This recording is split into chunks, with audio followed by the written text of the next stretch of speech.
de 5 minutes également. Merci Monsieur le Président. Madame la ministre, mesdames et messieurs les rapporteurs, mes chers collègues, le contexte dans lequel nous examinons les crédits de la mission Immigration, Asile et Intégration est particulier à plus d'un titre. D'abord en raison de la crise sanitaire, mais aussi, pour ce qui concerne cette mission, des terribles attentats terroristes qui ont frappé notre pays et nos voisins et qui doivent nécessairement nous amener à réinterroger notre politique migratoire. Ensuite, parce qu'un débat sur les séparatismes a été engagé et qu'il nous pousse à revoir notre politique d'intégration.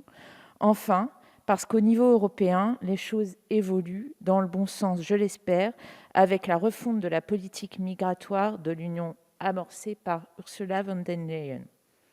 Un contexte particulier donc qui m'amène au point suivant. Si je ne peux que saluer la hausse du budget alloué à cette mission et plus particulièrement, vous l'avez dit monsieur le rapporteur, la création de 4 000 nouvelles places d'hébergement, je ne vois pas de ligne politique se dessiner clairement derrière ces crédits. 3 points font, selon nous, défaut. Tout d'abord, et en cela je rejoins notre collègue rapporteur pour avis, la problématique de la gestion sanitaire des CRA, son constat sur la situation sanitaire de ces centres et les nombreux dysfonctionnements dans la prise en charge des personnes placées en rétention interrogent à l'aune de la crise que nous vivons.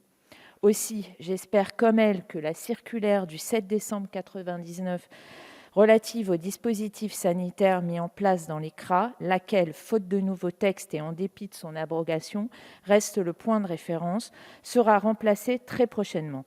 Donnez-nous une date, si vous le pouvez, Madame la Ministre. Concernant les ressources humaines de l'OFII et de l'OFPRA, l'OFII souffre, c'est un phénomène bien connu, d'un fort turnover et doit pourtant assurer de nombreuses missions.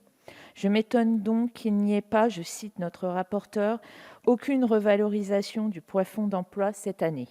C'est une fois encore une occasion manquée de pallier ce problème.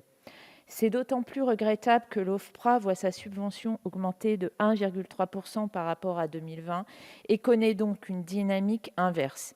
Une fois de plus, l'OFII est le parent pauvre de notre politique d'immigration et d'intégration. C'est un élément qui nous interroge.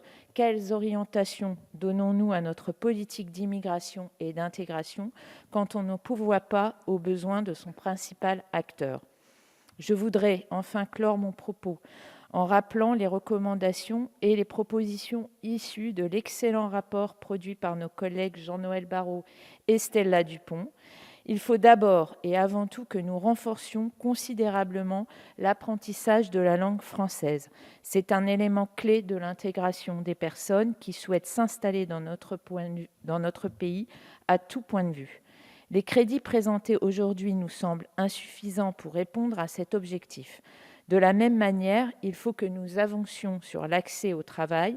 Nos collègues proposent la création de postes de conseillers spécifiquement dédiés au suivi du parcours des réfugiés au sein de Pôle emploi. Je les rejoins complètement là-dessus aussi.